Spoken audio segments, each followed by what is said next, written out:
하나님께 돌아오라는 제목으로 말씀 전하고 기도하고자 합니다. 하나님 말씀 버리고 하나님 떠나서 이 세상에 들어가서 제멋대로 살다가 낭패를 당하게 되면은 여러분 어떻게 하시겠습니까? 하나님 잘 믿다가 세상으로 간 겁니다. 그래서 낭패를 만났습니다. 어떻게 해야 되겠습니까? 삶의 문제를 해결하기 위해서 능력 있는 사람들 찾아다니겠습니까? 내 문제 해결해야 되잖아요. 돈 많은 사람 찾아다니고 권세 있는 사람 찾아다니면서 문제 좀 해결해 달라고 부탁하겠습니까? 아니면 하나님은 떠났으니 위안해서 하나님께 기도하지 못하고 다른 신을 찾아가서 그 신에게 기도하고 도움을 요청하겠습니까? 한번 떠났으니까 미안하잖아요.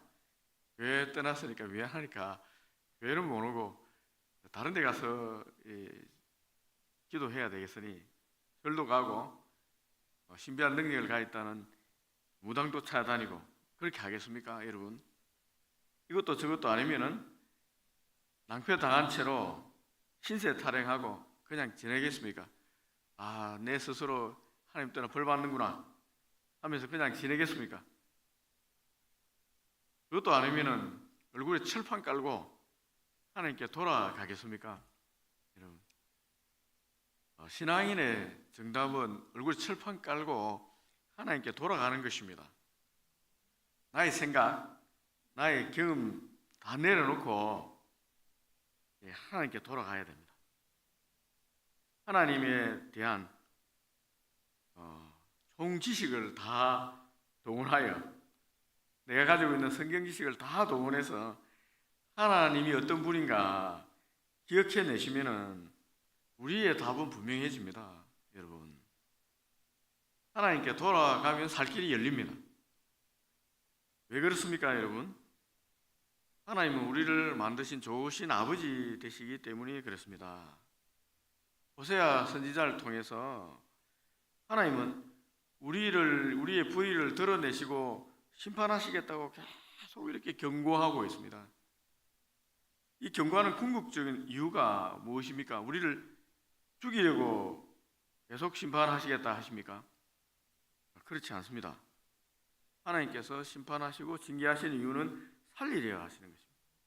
우리의 잘못을 고쳐서 다시 살리기 위해서 끊임없이 징계와 채찍을 들고 우리를 때리시는 겁니다. 4절입니다. 오늘 보면 4절을 보십시오. 내가 그들의 반역을 고치고 기쁘게 그들을 사랑하리니 나의 진노가 그에게 떠났음이라. 하나님 떠난 그 마음 상태, 하나님 반영한 상태를 고친다는 것입니다. 고치고 나면 또 기쁘게 사랑하겠다는 겁니다. 하나님께서 우리를 징계하시고 심판하시는 것은 고치기 위함입니다. 그러면 우리가 하나님 떠났다가 낭패 당한 후에 하나님께 돌아간다는 것은 어떤 의미가 있습니까? 어떻게 돌아가야 되고 돌아간다는 것은 무엇을 말하는 것입니까? 1절을 한번 보십시오.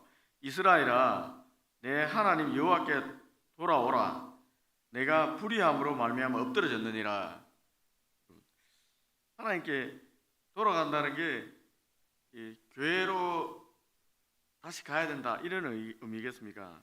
물론 그런 의미도 있겠습니다만은 하나님께 돌아간다는 것은 우리 마음을 돌이켜서 회개한다는 의미가 있습니다. 회개해야 되는 겁니다. 삶의 모든 방향성을 하나님께 돌려놓는 것을 의미합니다.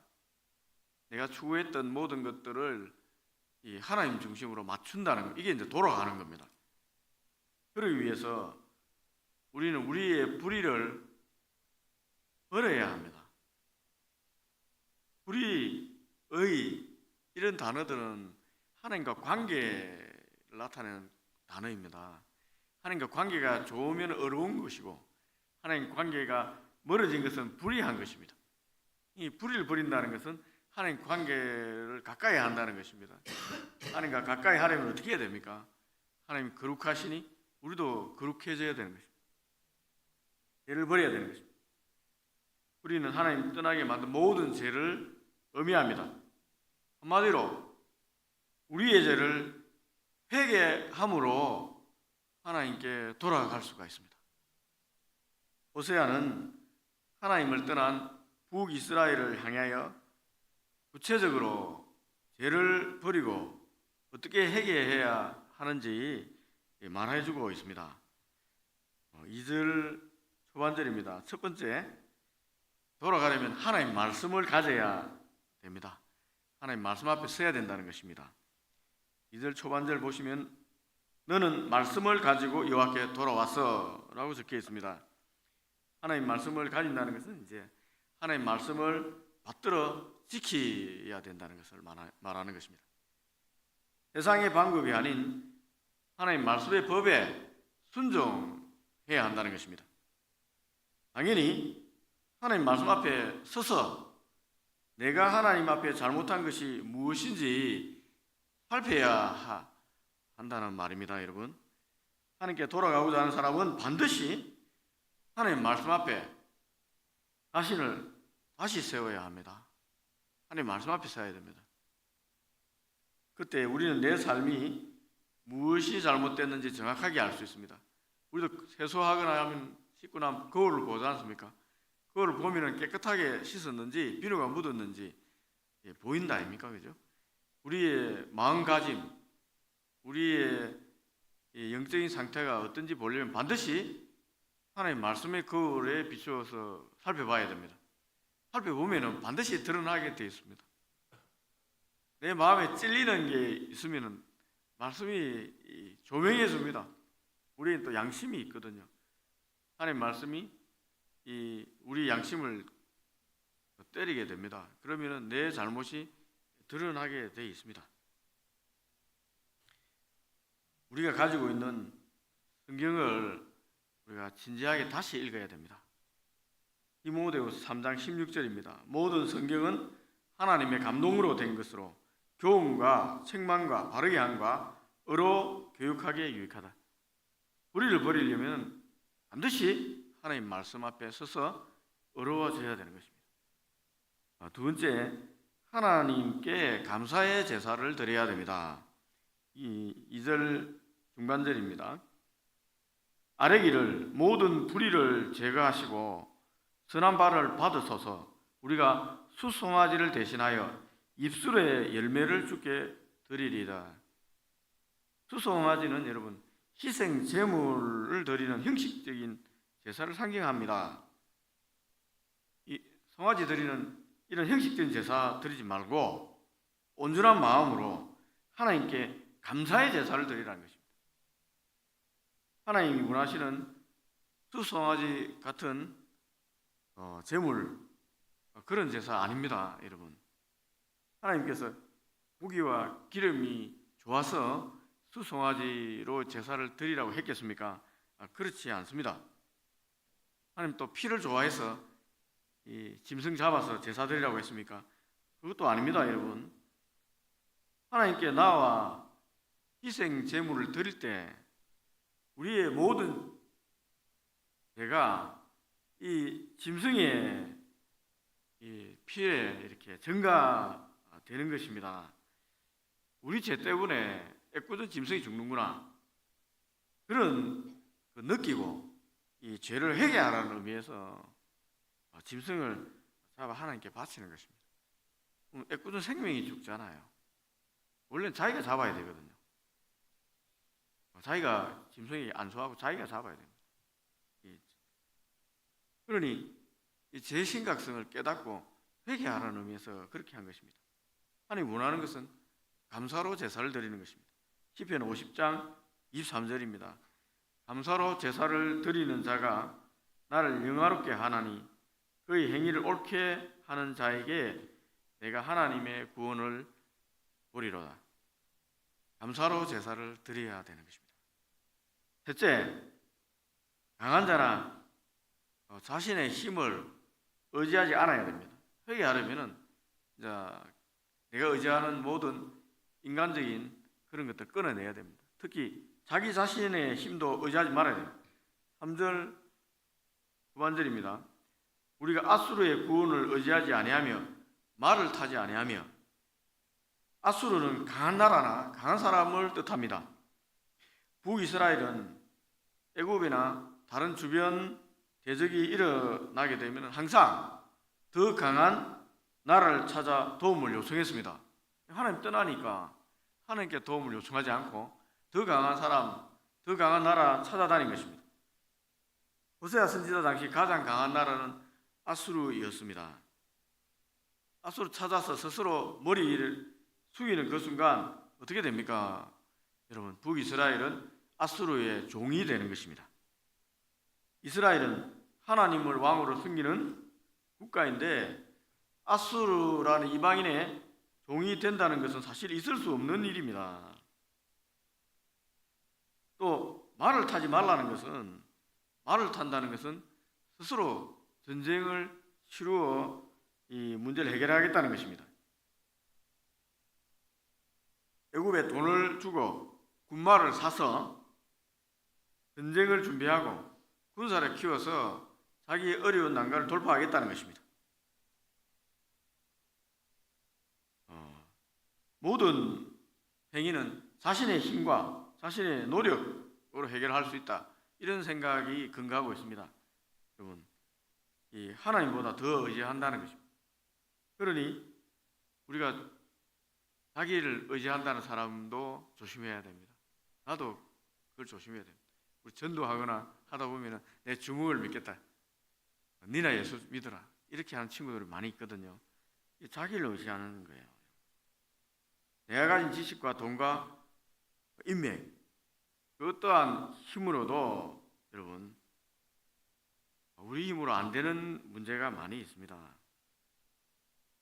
내가 가진 모든 것을 다 극복할 수 있다는 그 사람은 여러분 완전히 착각하고 있는 것입니다. 우리 삶은 내 힘으로 통제할 수가 없습니다. 내 힘으로 통제할 수가 없습니다. 한국의 삼성전자는 명실상부한 반도체 기업으로서 세계 최고의 기업이었습니다. 세계 최강자였습니다. 특히 D램 분야에서는 누가 뭐래도 삼성전자가 세계 1등이었습니다. 이 후발업체 이와도 격차가 너무 심했습니다. 몇 년 전만 해도 삼성전자가 1등이란 말에 이의를 제기할 사람은 아무도 없었습니다. 그런데 요즘 계속 뉴스에서 나는 것을 볼 때 삼성은 계속해서 위기 상황이라고 말하고 있습니다. 구조란 엄청난 분기 수익을 얻었음에도 불구하고 삼성전자 반도체 부분 대표가 사과문을 실었습니다. 왜 그렇게 했습니까? 자기들이 기대하는 수준 이상을 분기 이익을 달성하지 못했다고 사과한 것입니다. 경쟁에서 계속 밀리고 있기 때문에 사과한 것입니다. 1등이 아니란 거예요. 이제 SK 하이닉스가 반도체 D램 기술을 가지고 삼성을 추월했다는 기사가 간간히 나오고 있습니다. 대만의 TSMC라는 파운드리 업체와 이 격차는 더 벌어졌다고 뉴스에 나오고 있습니다. 예, 오늘 새벽에 또 잠시 보니 TV나 가전 분야에서도 1등을 지키기 어렵다, 굉장히 심하다라는 뉴스를 봅니다. 그런데도 딱히 특별한 위기의식을 가지고 대안을 마련하지 못하고 있는 상태입니다. 여러분, 한마디로 삼성전자도 무너질 수 있다는 것입니다. 이 삼성전자도 안전하지 않다는 거예요. 사람의 힘, 특히 자신을 믿지 마십시오. 자기를 믿으면 안 됩니다. 스스로 자기를 객관적으로 한번 파악해 보십시오. 살펴보십시오. 스스로 믿을 만한 구석이 있습니까? 내가 믿을 만한 사람입니까? 그렇다고 생각하는 사람이 있다면 자기 자신에게 반드시 뒤통수 맞게 되어 있습니다. 나를 믿는데 내한테 뒤통수 맞는 거예요. 내가 믿고 의지하는 사람, 나와 같은 사람일 뿐입니다. 나도 스스로 믿어서는 안 되는데 남을 믿는 것 얼마나 어리석겠습니까? 내가 믿는 그 사람한테 결국은 나중에 뒤통수 맞습니다. 한반도의 위기를 이용해서 돈벌이 하려는 미국의 트럼프를 보십시오. 트럼프가 대통령 되면은 여러분 우리는 또 뒤통수 맞게 돼 있습니다. 미국이나 나라를 한국이 너무 의지하면 결국은 뒤통수 맞고 낭패 당하는 것입니다. 우리가 의지할 대상은 하나님밖에 없습니다. 네 번째, 회개하려면은 하나님보다 더 사랑하는 모든 우상을 내가 다 버려야 됩니다. 제거해야 됩니다. 3절 후반절입니다. 다시는 우리 손으로 만든 것을 향하여 너희는 우리의 신이라 하지 아니하오리니 되어 있습니다. 우상을 없앤다는 것입니다. 북이스라엘의 대표적인 우상은 황금 송아지입니다. 그리고 바알과 아세라 우상입니다. 이 우상들은 그들을 지켜주고 그들에게 부를 준다는 그런 우상들입니다. 그런 잡신들입니다. 안정과 부를 준다는 것이 얼마나 매력적인지 모릅니다. 여러분, 돈 많이 벌게 해준다는 게 얼마나 매력적인지 모릅니다. 하나님의 준엄한 경고가 끊임없이 이 선지자를 통해서 북이스라엘에게 선포되어도 북이스라엘 이 두 우상을 끝끝내 버리지 못했습니다. 하나님이 그렇게 심판하시고 때리고 징계하신다고 경고하시고 또 실제로 징계하기도 했지만 결코 이 두 우상을 멸망할 때까지 버리지 못했습니다. 하나님보다 이 우상들이 주는 쾌락과 풍요를 더 좋아하니 하나님께서 북이스라엘의 우상은 어리석은 우상을 깨어버리는 거예요. 하도 못하니까 그냥 박살내버리는 것입니다. 나라 자체를 없애버리는 것입니다. 그들이 의지하던 이 아수르란 제국의 칼에 의해서 그들이 박살나는 것입니다. 하나님께서 아수르 칼 들고 그들을 때리는 겁니다. 맞으면 어리석은 것이 순간적으로 이제 떨어져 나갑니다. 매를 맞으면 여러분 갑자기 이제 어리석은 것이 떨어져 나갑니다. 그것 때문에 하나님께서 한 번씩 때리는 거예요. 빨리 정신 차리라고. 우상이 우리에게 불을 가져다 주지 않습니다, 여러분. 우리를 보호하지도 않습니다. 그와 같은 우리를 지키고 보호하시는 분은 살아계신 하나님, 여호와 하나님 한 분뿐입니다. 우리가 자꾸 착각하면 안 됩니다. 우리 속에 우상이 없습니까? 한번 살펴보십시오. 돈이 우상입니까? 가족이 우상입니까? 아니면 내가 가진 직업과 지위가 우상입니까? 내 지식이 우상입니까? 인맥이 우상입니까? 내게 있는 우상이 무엇인지 잘 모르는 분이 있다면 내가 뺏기기를 싫어하는 것이 뭔가 한번 생각해 보면 됩니다. 내가 이거 뺏기면 내가 도저히 살 수 없다. 그래서 꽉 움켜쥐고 있는 것이 있습니다. 그게 우상입니다. 하나님께 돌아가려면은 우리 속에 있는 우상을 손 이렇게 십자가에 내려놔야 손을 펴야 됩니다. 그리고 하나님께 불쌍히 여겨달라고 기도해야 됩니다. 그러면 하나님 받아주십니다. 말씀을 맺습니다.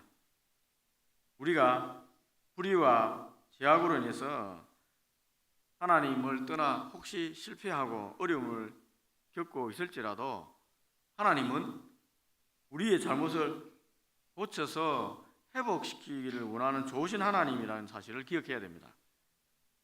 이걸 놓치면 안 됩니다. 그와 같은 우리를 결코 내버리지 않습니다. 내버려두지. 긍휼을 베푸시기를 원하시는 하나님 아버지이십니다. 그거를 기억하면 좋겠습니다.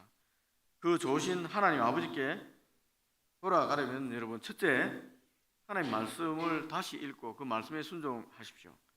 둘째, 진심으로 하나님을 찬양하고 감사의 제사를 드리십시오. 셋째, 우리 힘이나 세상 권력을 의지하지 않아야 됩니다. 넷째, 내게 있는 우상들 다 제거하고 오직 하나님만 의지하겠다고 결단하십시오. 그리고 그렇게 하십시오. 이와 같은 회개가 있으면 하나님께서 기꺼이 받아주십니다. 우리를 다시 사랑해 주십니다. 오늘 새벽에 하나님의 온전한 사랑의 품으로 돌아가는 시간 되면 좋겠습니다. 우리 기도하겠습니다.